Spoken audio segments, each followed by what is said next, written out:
going on, Boss Talk family? Welcome back to Season 4.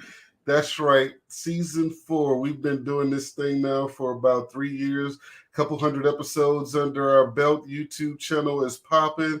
The website is popping. Go check it out, Talk Boss Radio.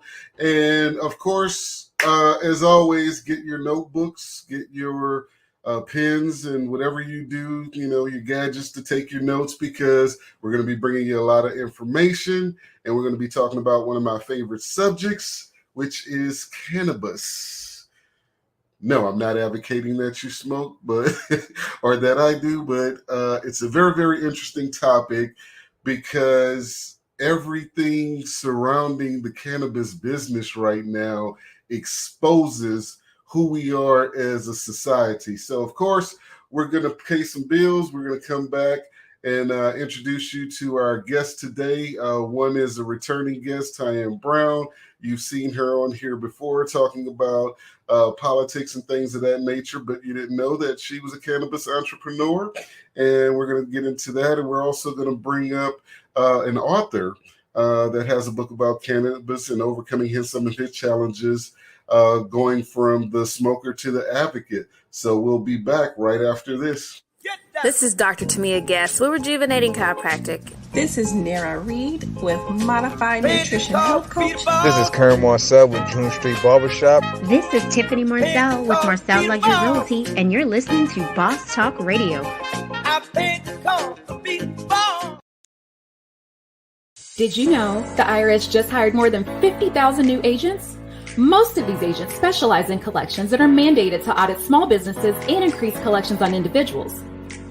IRS notices can be intimidating, but waiting to act could cost you your valuable taxpayer rights. Don't try to handle the IRS alone. These agents are trained to track you into agreements designed to collect as much money as possible. Don't pay thousands of dollars to a marketing company claiming to be a tax resolution firm. Get behind the shield. The enrolled agents at Elite 8 Tax and Financial Services are experts at tax resolution, protecting taxpayers' rights, and are federally licensed to represent taxpayers before the IRS. Elite 8 Tax and Financial Services has the knowledge, skill, and experience to assist you with audit representation, liens, levies, offers and compromise, innocent spouse relief, wage garnishment, back taxes, and more. Don't lose sleep, time, or your rights as a taxpayer. Make your appointment today at elite8financial.com to schedule a consultation and get the IRS off your back. Get behind the shield. Welcome to Boss Talk Radio, the #1 online business and entrepreneurial talk show. Brought to you by Elite 8 Tax and Financial Services. Boss Talk Radio, keeping it real, yeah, that's for sure. I said a Boss Talk Radio, here for your needs, we'll crack the code. He the boss. He gon' fix your situation like there ain't no time for wasting. We ain't playing when we saying he the boss. And if you ever have a problem, he gon' show you how to solve it. Listen in and he'll show you he the boss. Talk Here's your host, the Texas Tax expert, George Andrews. Talk Radio, here for your needs, we'll crack the code. He the boss. Welcome back, family. Y'all gonna have to excuse me while I knock the dust off of this thing. It's been a little bit. Took a much-needed vacation, something I haven't done in a while. I got away, not really using just the weekend trips, but spent about 3 weeks over in Europe. While I was over there, your boy went ahead and tied the knot and everything. It's been a phenomenal year. Stages, pages, and outrageous. But I'm having fun. I'm having a good time. You may have noticed the update on the credentials down there. Yes, somebody thought my work qualified to get a doctorate in philosophy and business. So glad to be recognized, and always a pleasure when people recognize your work. So let's see if I can get these new little tools working here. Bear with me a minute. All right, we got that part going, and now we want to bring up our first guest, Mr. Terrace Baptiste. How you doing today, sir? I'm doing good. How about yourself? Thank you for having me on. Thank you for inviting me to jump on, for sure. Doing phenomenal, man.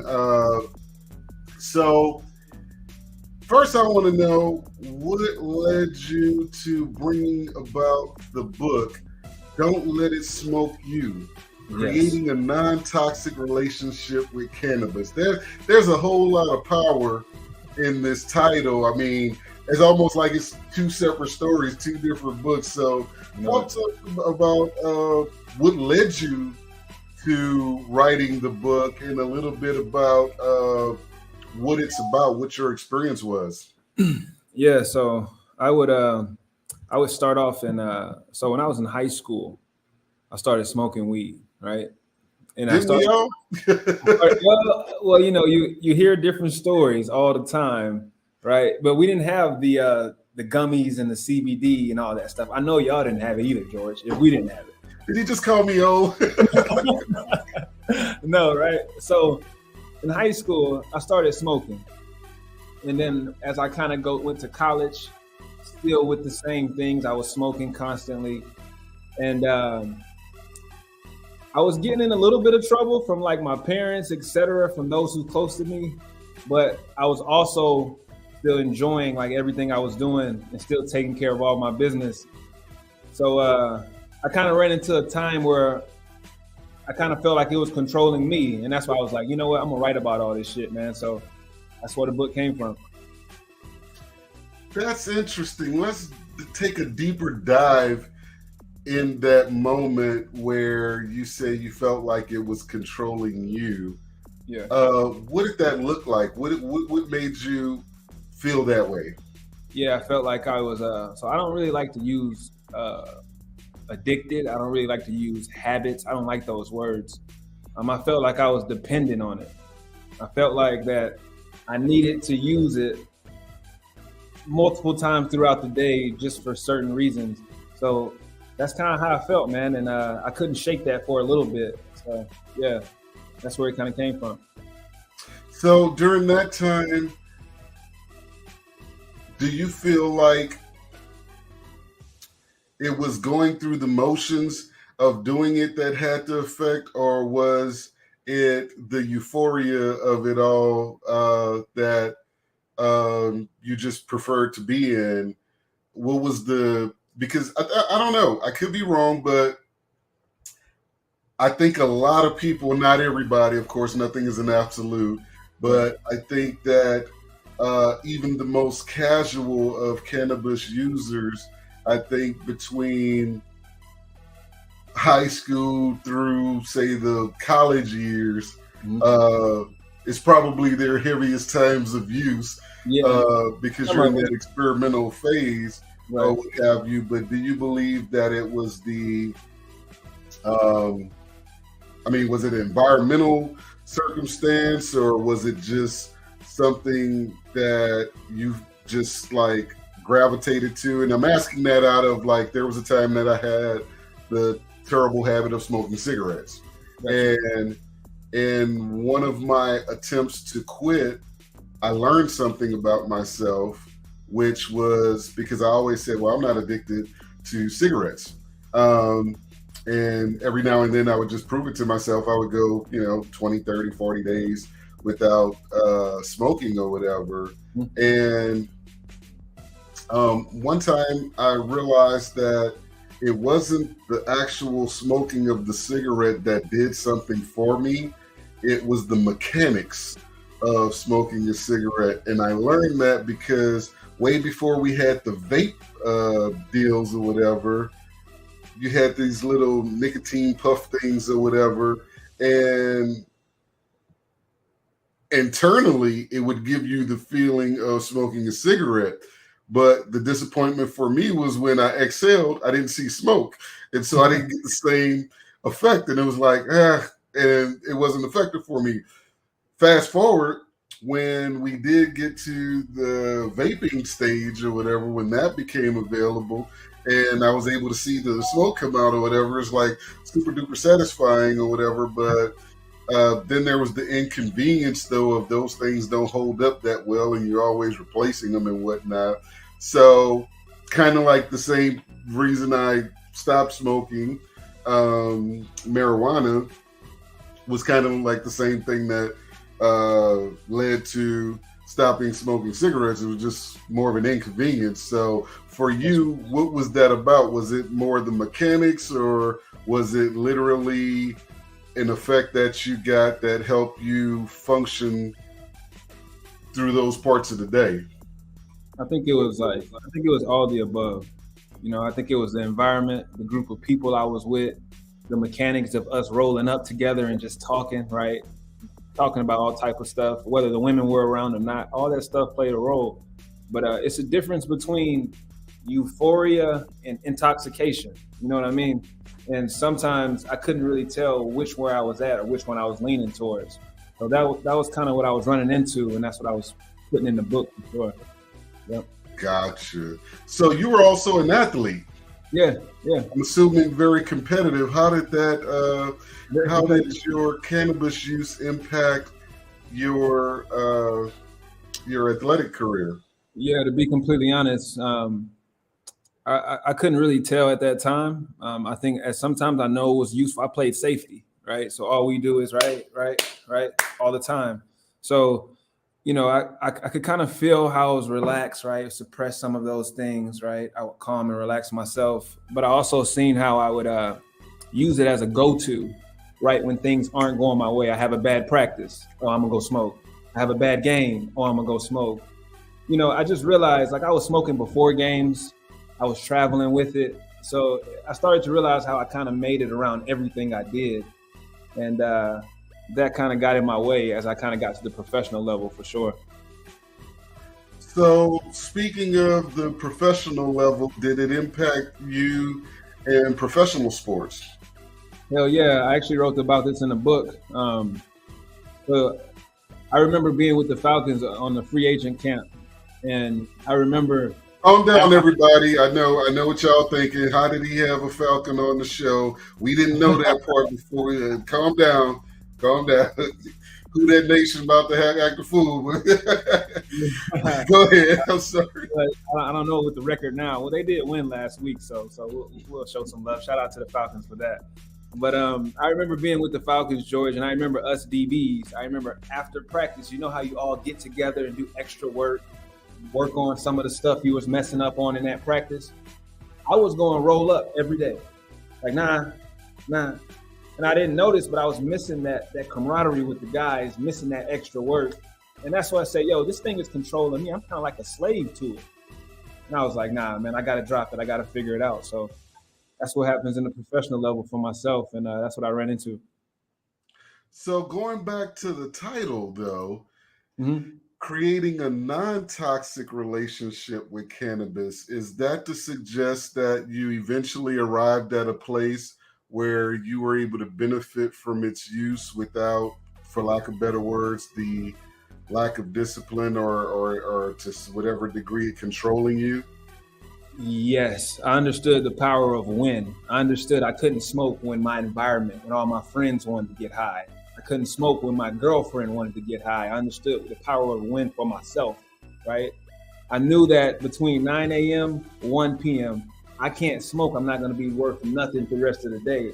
I had to learn that through trial and error. So that was helpful, man. And that's what I wrote about in the book. And hopefully it helps other people too figure it out themselves. Well, I'm going to share a personal story with you guys, because I was a heavy everyday user at one point. Can you talk more about that? Can you talk more about that? Was you rolling blunts? Was you go a little deeper? Okay. Yeah, I am. I was gonna say I'm gonna get into that. So, of course, like everybody else, I started smoking in high school. Typical thing from older kids around, or what have you. And then there was a time where my business was in the nightlife, managing clubs and entertainers and so forth and so on. And so, my diet consists of waking up and lighting up whatever was left in the ashtray from the night before or whatever, and then just, proceeding throughout the day. And I remember when I went into corporate,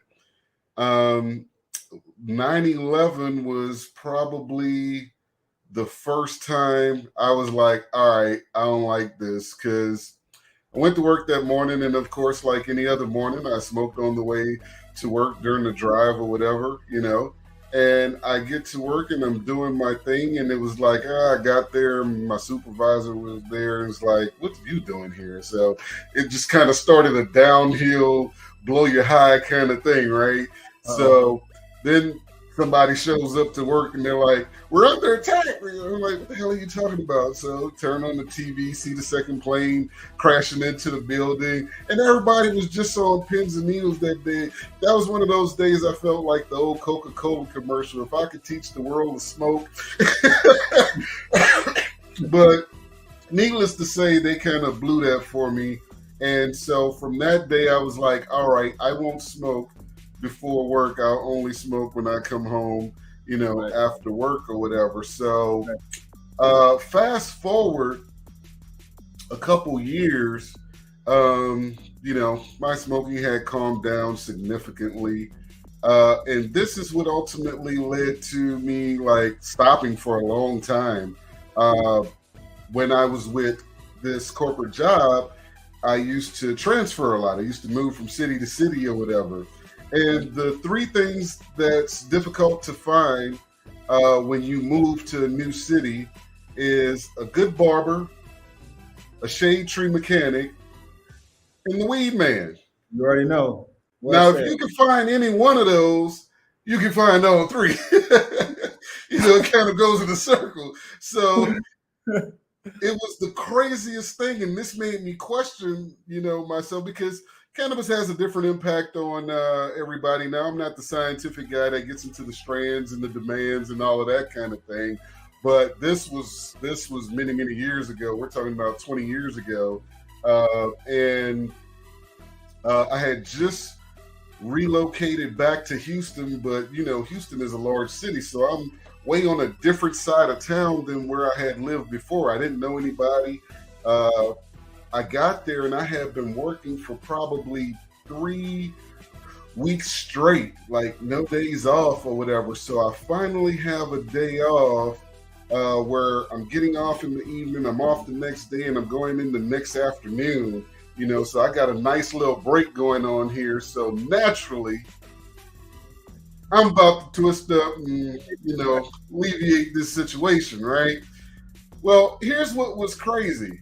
Like I said, I didn't know anybody on this side of town or anything like that, but my apartment was directly across the street from a convenience store, and I had this bright idea, well, I'm going to go over here and get a cigar to roll up in, and nobody smokes a Swisher or a Vega or anything like that, like light it up and smoke. So if anybody goes in and buy one of those, then I know they hoping and I can approach them. So obviously this looks crazy because the first couple of people I approached, they like, is you a cop or something? You just going and I'm not even thinking about this type of thing. So next thing, nice looking young lady goes in the store. She comes out with a cigar, and I was like, hey, excuse me, I'm not trying to holler or nothing, but and made my request, and she looked me up and down. She's like, okay, and she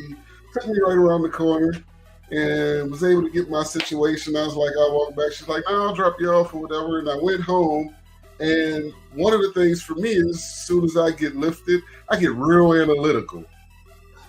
And so this was one of those times where, about 4 puffs in, start getting that clear thought moment. And I'm like, wow, it's the middle of July. It's 104 degrees. And I just stood outside in the heat for over an hour waiting to try to get some cannabis or whatever. I had to really look like a crackhead. Like that's some crackish behavior right there. It's like I wouldn't stand in the heat for any reason. Like, all right, maybe I need to reevaluate this thing. So at that point, I really just kind of put it down and, kind of fell back. But what about, what is your take on the health effects? Yeah, I think, let I'm all for cannabis advocacy. I'm not gonna lie to you. I still smoke to this day, right? I think it's growing with us hand in hand. So I don't think we really know what's really all involved in it, right? CBDG, CBDA. We're just learning stuff nonstop. So I'm all for the health effects, man. I'm hoping that we learn more as we go to kind of help us out, throw out some of these opioids and some of these pills that I know a lot of our athletes are kind of focused on or trying to get off of right now. So that's my kind of thought behind it. My bad. Well, I mean, we actually have decades of research showing the benefits and everything. I mean, these types of studies have been suppressed throughout history. What they say. That's what they say. I said no. I've heard that too, or I've read that too as well. I just don't understand why it's not legal federally if we have these, this research decades. If we know all the health benefits around it, So I think we still learn that. We're going to answer that question as soon as we come back from a break. We're going to go ahead and pay some bills, and we're going to answer that question as soon as we come back. Let's do it. From exotic luxury vacations to dream weddings, theme parties to family reunion cruises, corporate travel to corporate team building events, Destinations and Occasions is your premier concierge travel and event planner. Take the stress out of planning and arranging your events and travel. Call us today at 510-459-7732 or visit us on the web at destinationsandoccasions.com. Destinations and Occasions. Details is what we do. This is Dr. Tamia Guest with Rejuvenating Chiropractic. This is Nara Reed with Modified Nutrition Health Coach. This is Kern Marcel with June Street Barbershop. This is Tiffany Marcel with Marcel Luxury Realty, and you're listening to Boss Talk Radio. She cute. Style, comfort, and confidence. Shop with the trend in mind. She cute.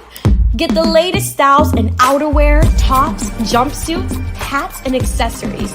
She cute. Shop from the comfort of your own home with confidence and quality products, hassle-free exchange, and free shipping over $65. She cute. Visit us online at SheCuteBoutique.com to shop our new fall collection.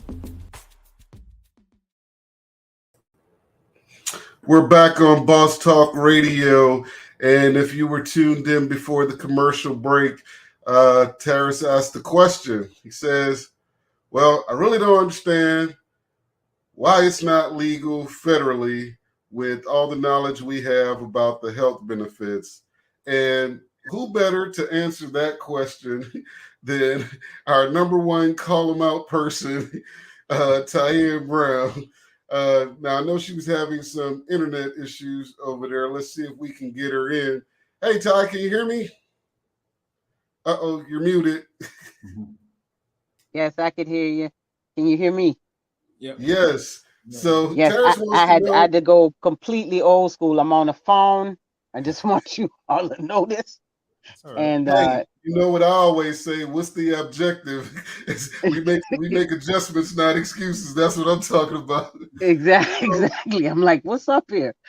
So Terrace wants to know, despite all the information we have that's been suppressed over the decades regarding the health benefits of cannabis, why it hasn't ever been made legal federally. You want to weigh in on that? Oh gosh, several reasons. You want to start with the prison system and how they really make their money? We don't have time for all. We don't have as many hours. We don't make time today. We'll slap them around a little bit. You know, it's much more profitable to put people in jail than to let them go, than to let them be free. Sure. Secondly, let's say this again. This did have something to do with racism.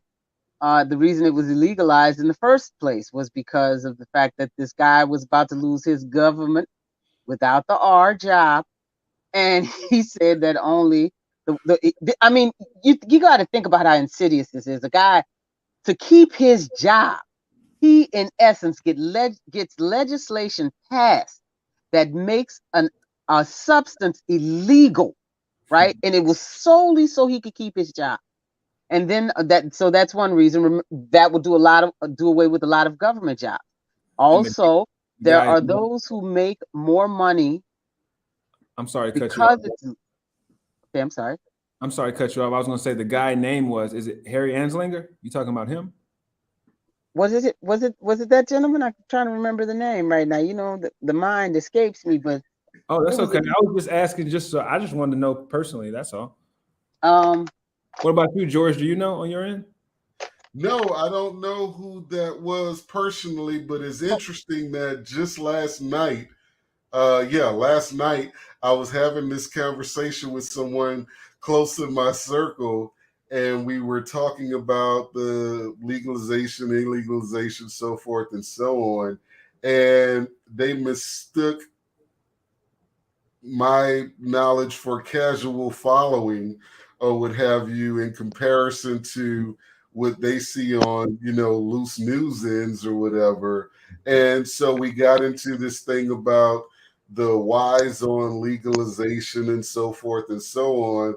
And my response mirrored what Tyann just said, which was in the past, that it was I don't know if you all can far hear too me. easy to use this to populate the prison system or what have you. And even now, as we're talking about, rescheduling and expunging records and things of this nature, let's just be honest. First and foremost, the only reason this is a consideration is because, first and foremost, the government is witnessing the obvious of how to tax it now, right. So that's a economic driver. In states that have been legal, they've been able to really eradicate a lot of issues in those states through that extra income. The other side of that, let's call a spade a spade. When you look at who's making the money now, of course, these are the people that drive policy to begin with. So naturally, they're going to create policies that are beneficial to them. And I'm not, impressed by this whole, release people, expunge their records, because the one thing, hey, look, you can take my money and I can get some more, get some of that back. If you take my time, it's gone. There's no replacing that. So if somebody served time in prison for any, cannabis related activity, which should never have been what it was, then you can't give those people their time back. And for those that say, well, at that time it was illegal, so they shouldn't have done it, you got to you have to be honest about, the socioeconomic stresses you put on that. Like, you create a poverty situation, you inject the opportunity to be funded or get funding, for daily survival, and you condemn that same thing where you can make profit on both sides because they bought it from you. Then you put it in prison, then you get this cheap labor for however long. It's all a scam as far as I'm concerned. Good point, George. And it made me think about it. If you realize now that they're not locking us up so much, but if you pay attention to, or at least not in the legal states, but if you pay attention to where they put in the dispensaries, it's like they're hitting our pockets now. They're putting them in these low income areas. They're not. Ding, ding, ding. No, it's almost like it's a the game. New liquor store. Yeah, exactly. So that makes, and that incorporates don't let it smoke you as well, man. Just understanding, like, if the food in the convenience store not good for you, why would the weed in the convenience store be good for you? Do you know exactly. What I mean? And then, so then here's the other side of that. It's going to eventually come with so much regulation that, and I'll be honest with you, just in casual conversation now, when I talk to young people, their level of knowledge on like strands and this and that and the other, I'm like, oh, really? Because I'm come from the days of, like, let me get a dime, I guess have all of that. It's either good or it's not, like, you don't want to know about terpenes, you don't want to know about none of that. You knew a few names to a couple things, and that was about it. It's like, OG. hey, just OG. But these days, like, there's something new all the time, and I'm like, yeah, my high ain't that serious, you know. Like, hey, all I want to do is relax and take the edge off for the Right. time being. So, you know, from a political standpoint, though, uh, I don't know that this is a sincere effort by the president to reschedule it. I think that in the face of other challenges, this was just a popular move that could kind of ensure a certain vote, you know, again, or what Right. have you. And of course, if it's rejected, then, you know, he can point the finger at somebody else or whatever. So I don't know. And I don't think that'll necessarily be rejected. I know that if it is made legal, I'm pretty sure just about all states will follow suit. I can say that I was surprised when Texas, you know, legalized for medical use, and Louisiana shortly followed. Yep. That was big because those are the two states that, you know, in the Bible Belt you would have felt would have been the complete holdout. Right. You know, so with those states having gone to at least that measure, with California having been at the forefront of this since, you know, the very beginning, and with the proven tax system, Yep. you know, that Colorado was able to exhibit, you're going to see all kind of companies and everything. It's going to change. It's going to change the tax and accounting for the industry, because right now companies are being subjected to unfair tax treatment because of parts, you know, that's not deductible in the course of doing business, which gives me a perfect opportunity for a shameless plug for those of you in the industry. There is Can I Boss Accounting, and you're probably thinking, well, George, you spelled it wrong. No, I did not. I would not do such a thing. There's a story behind this.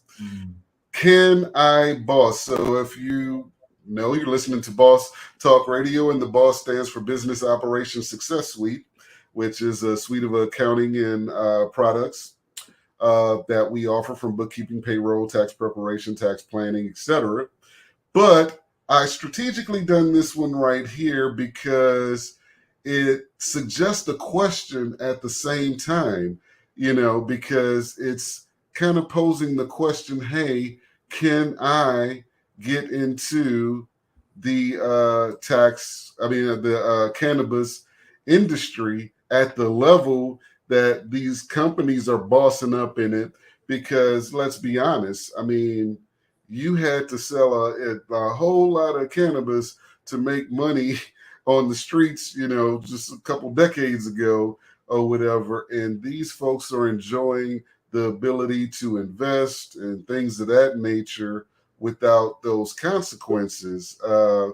And, you know, I think maybe there should be some consideration for restitution for people that were unfairly subjected to harsher punishments, uh, you know, for cannabis related activities. So that's just my take on it. I'm going to get off my soapbox on that. Ty, what is some of the challenges? I see your mic is muted. What are some of the challenges you faced as an African American in the cannabis industry, in comparison to, you know, some of the newer people in cannabis that's making waves? Well, before I say that, let me tell you about some of the challenges I had with this damn internet. That's for another show. We got to do a show about this because it's crazy. But but I can tell you honestly, George and Taris, what I faced was no resources. There's no collective, like there's no source that you can go to that can assist you with waiting or navigating what's required, how to do it. I mean, the federal government, don't get me wrong, the federal government, it's because how I was able to slip through the cracks is because Mississippi took the attitude of we're not going to self-regulate. They're never going to get it legal, so we're going to leave that up to the feds to put the requirements for what it is to be able to be a hemp farmer in the state of Mississippi. And it is only because of that I was able to get a license, because the state probably would have put something else in place that would have prevented me from being able to do it, whether it was monetarily bonding, some issue of that nature that would have been put in place that could have prevented it.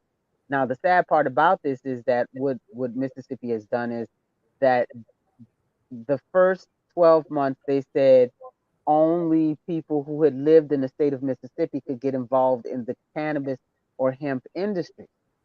And but they gave the counties the option, counties and local municipalities, the right to opt out of it once it came here. Now, this is the funny part. That expires at the end of this year. So, so at the end of this year, everybody from everywhere can come in and start to grow hemp and to get into the cannabis industry. So all they did was, in essence, kick their own citizenry out of having the first rights of being able to profit inside of the cannabis industry. Now, like I said, some of the things that I went through was just resources. I mean, really resources. My personal attorney is my state senator, and he couldn't even give me resources. He's going, when you find out, let me know. So when you're hearing that, all right, when your lawyer / senator is telling you, when you find out, let me know, that means there's no centralized anything. So this is, as a Black person, as a woman, as a business person in a new field, there was no centralized no centralized anything, ability to get resources. And the federal government goes, well, we told you could get the license, bully for us. And that's it. What ought to be done is there actually ought to be some type of a nonprofit formed here that would allow, one person goes out and finds this, one person goes out and finds that, and then you come together as a collective and collaborate and grow your hemp. And then as cannabis takes a greater hold here, then you would be prepared to be involved in the cannabis field. But those are some of the things I found hard, was the centralization of resources or accessibility to resources. That was what I found, is interesting because I've seen a lot of evolution over the last 6 years. To your point, 6 years ago, there was just absolutely nothing. It was the Wild Wild West, just kind of, And what I found, especially, I would say since about 2019 through now, is a cumulative culture that have brought together resources from everything from the farming side to the retail side, and all points in between. Probably the hardest of all of those being transport logistics or whatever, because of the federal, challenges or whatever. But you actually have, for lack of better words, cannabis friendly insurance, banking, payment processors, and things of that nature. The biggest challenge is I may know something, but I can't make a blanket statement about it because it may not apply to where that individual lives at, And so it's really, for anybody that's out there that's looking to get into the cannabis industry, I would implore you to seek out the cannabis culture. When I say the cannabis culture, I'm not talking about the guys, in the corner twisting up. We're talking about the people that are in the business of cannabis. I mean, there are so many groups and conferences and organizations that are entirely existing to pull together business resources and information and staying ahead of it. I mean, I probably read up maybe 3 or 4 times a week, and the amount of information goes so fast that I'm keeping up to the extent of the tax laws or what have you. But I have colleagues that's all they do.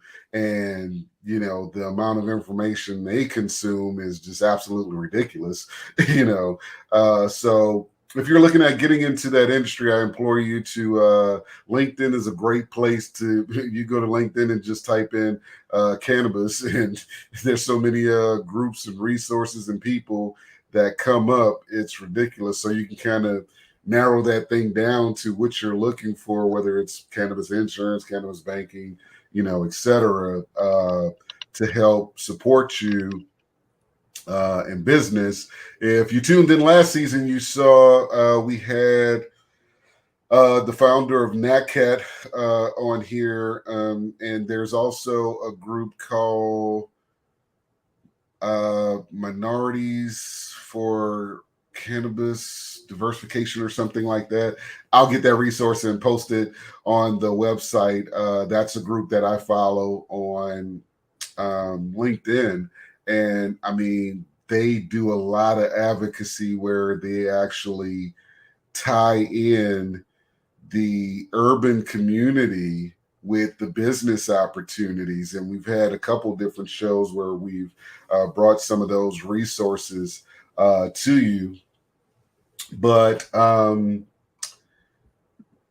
the name of the book is Don't Let It Smoke You, Creating a Non-Toxic Relationship with Cannabis. And you guys can pick up that book at the link on the bottom of your screen. For those of you that are listening on your favorite podcast player, that's amazon.com/Don't Let Smoke You Relationship.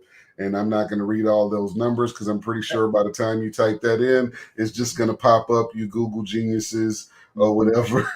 I'm sure that's going to pop up for you. So, Taris, did you want to leave the audience with anything, final thoughts on the future of the cannabis business and cannabis in America, should I say? Yeah, I would say it's a lot of stuff coming around that's fast, right? Like legalization is coming fast. I would say make sure you educate yourself. Make sure you try a few different projects to see what works for you and not just those around you. And I would say if you want to utilize for the long haul, make sure you do it in a healthy way, because smoking is not the healthiest way to do it. So that's my opinion around it, and hopefully that helps someone for sure. Ty, I saw something interesting.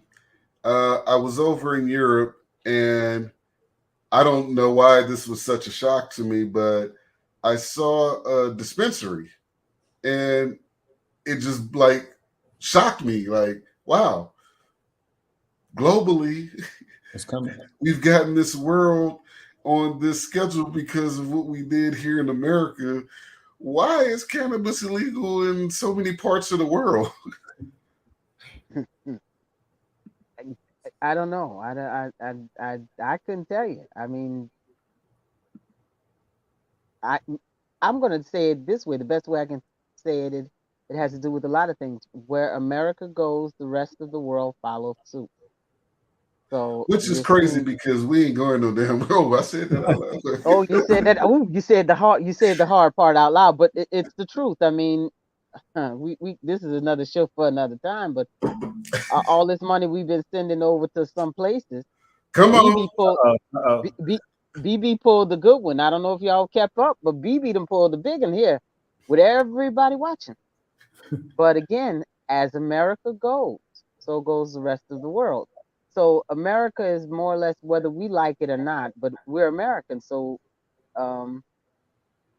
we have our opinions about it, but that's just how it is. It follows suit. So that's why it's really important for Americans, everyday Americans, to start engaging each other more in more impactful ways. We didn't had enough vitriol. We didn't fisticuffed it long enough.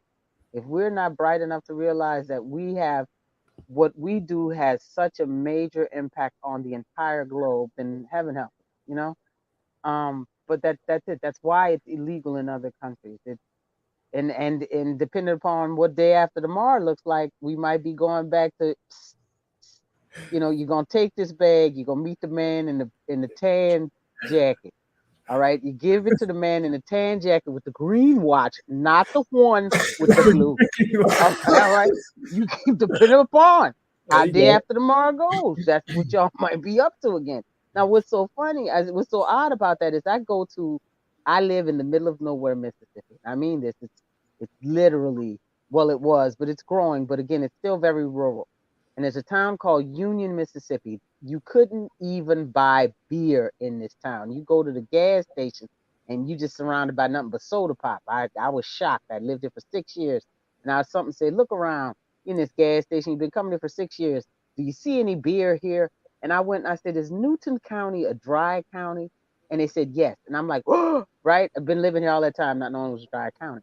But this THC stuff, what do they call it? Delta 10? Delta 8? Delta 8, yeah, Delta 10. Delta 8 and Delta 10 are available for sale everywhere, even in the hoblets, even in this small area. The Delta 10, all of these products are here, and I mean a lot of them. I was just surprised.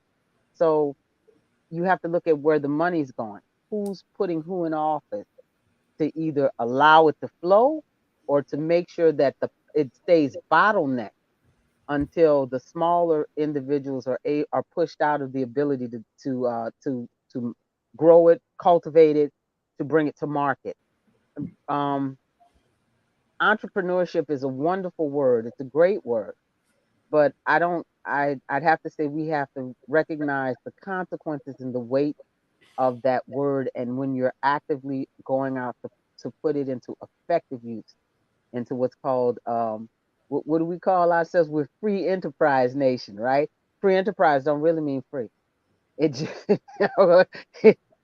free enterprise does not mean free. So I would just say that I see the rest of the world following the United States example. And because the United States now is trying to decide whether or not it's going to move forward towards 2050 or go back to 1950, that is why it's taking the rest of the world so long to decide to legalize it in some place. And that's just one Black woman's thing. That's just absolutely crazy, because I think it's time for me to do this.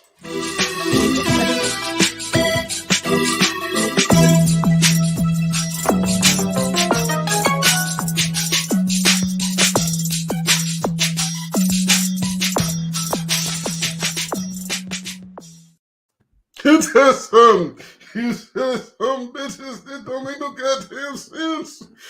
Come on, let's put this thing in perspective. Again, decades of research suppressed, and we know that it was suppressed by the government for their agenda. We know the health benefits. I'm sorry, ain't nobody ever smoked no kind of cannabis and went shot up a school. Not nowhere ever. Yeah.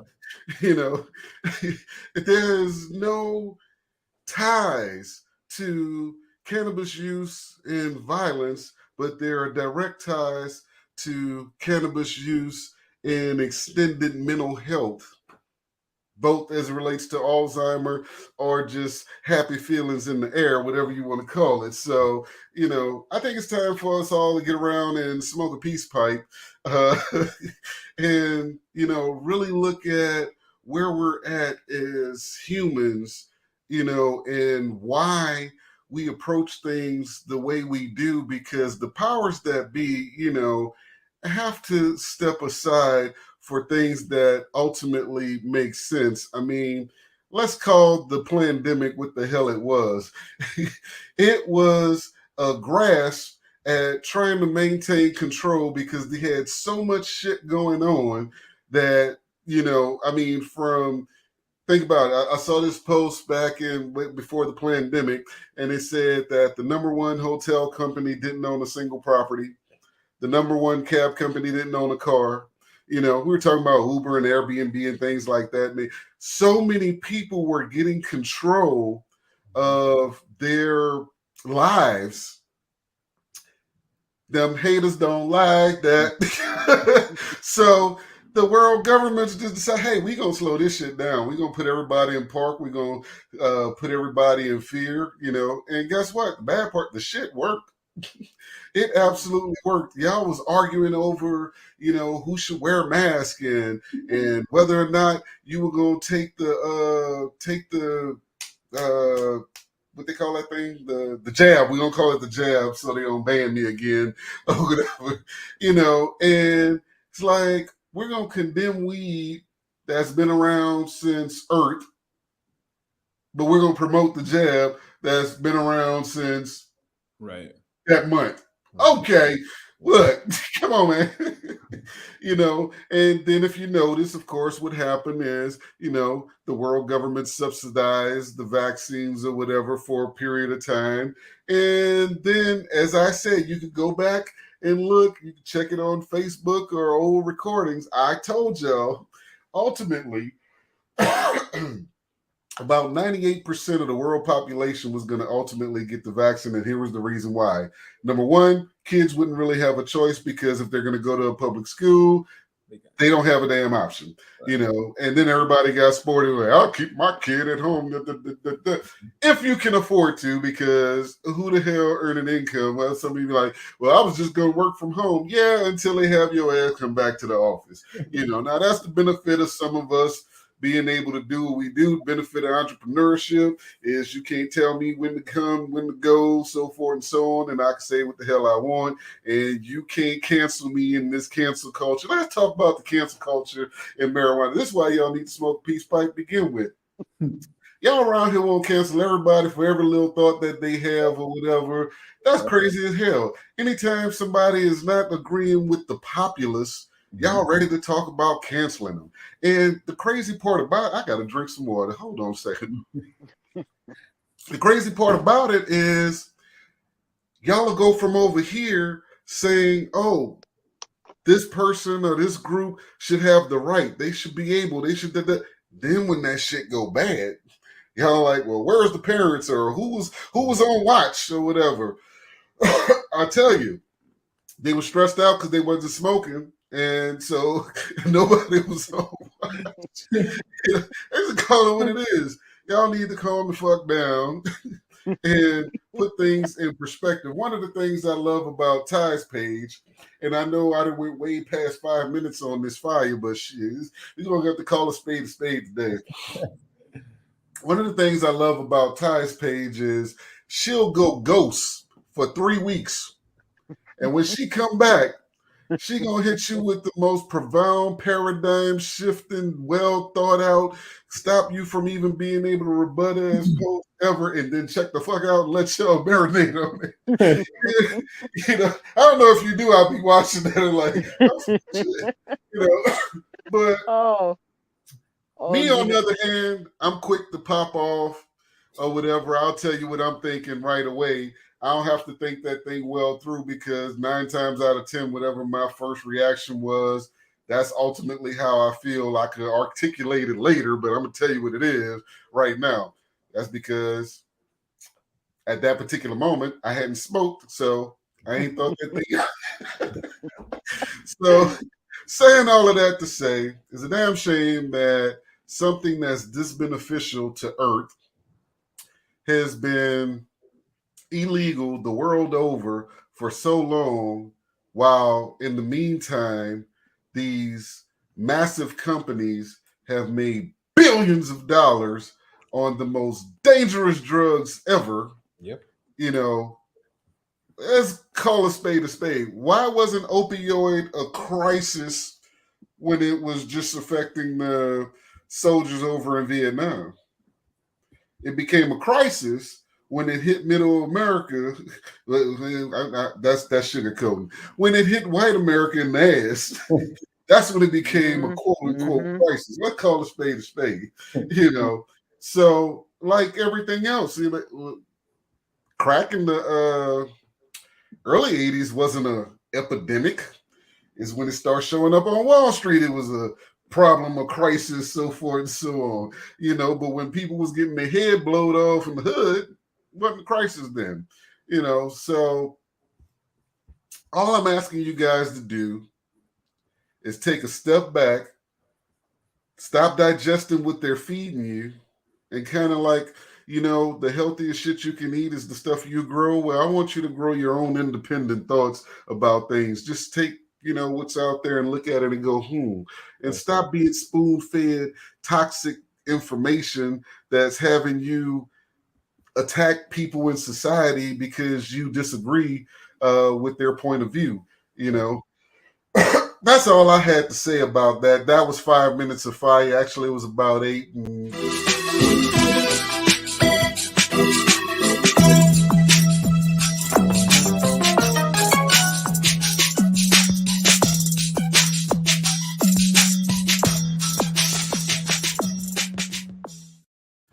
So, Ty, I want to thank you for coming back on. As always, it's a pleasure. Terrace, we want to thank you and much success with your book and getting that message out there. Look forward to seeing you on stages telling your story. Tune in. Oh, Ty has something. Go ahead. I got one provocative thing. I got a couple provocative things, but I'll make this real quick. One, it was Henry Anslinger, and also he had the assistance of Huey P. Long. But y'all right? Did you know that? Us Louisianians.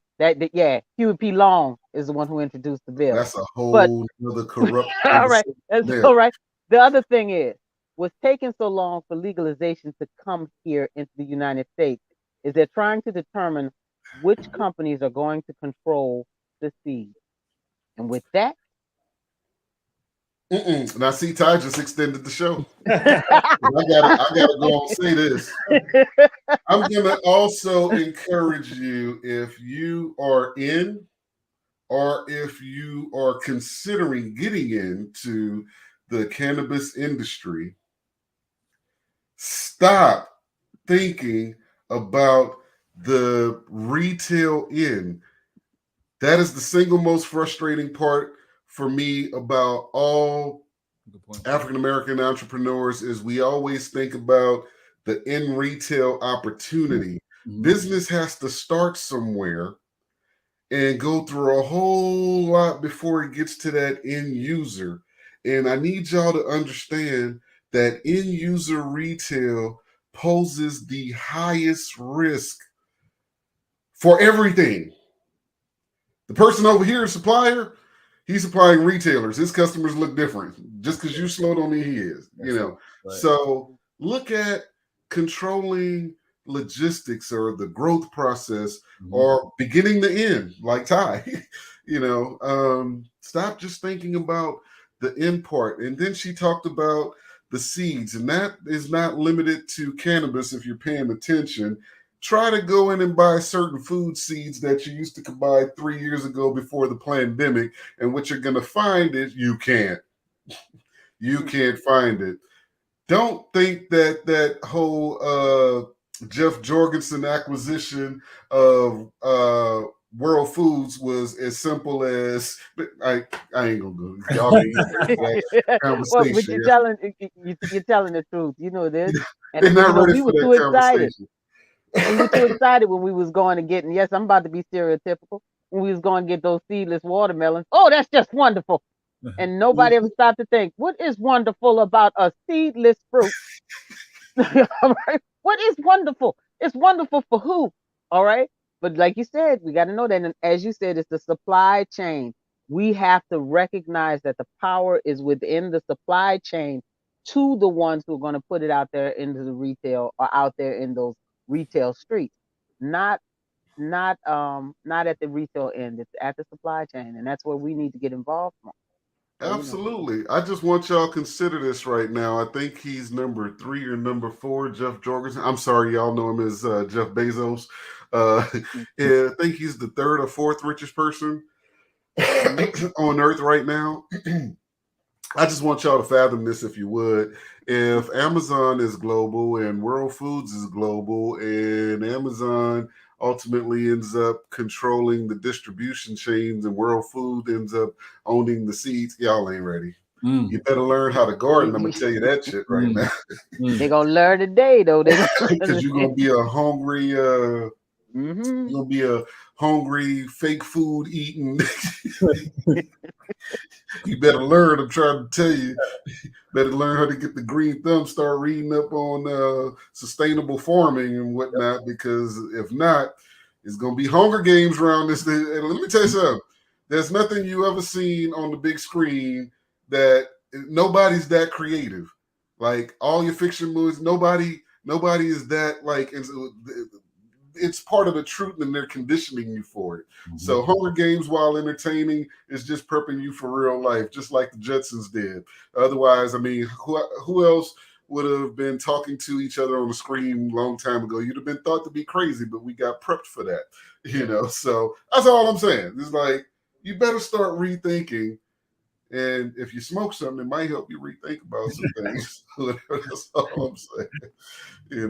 With that, we're going to see you guys on next week. Leave your comments and whatnot. Everybody will be checking in to reply to those. Best comments we're going to feature on the next show and talk about a little bit in a recap. And we will see you guys then.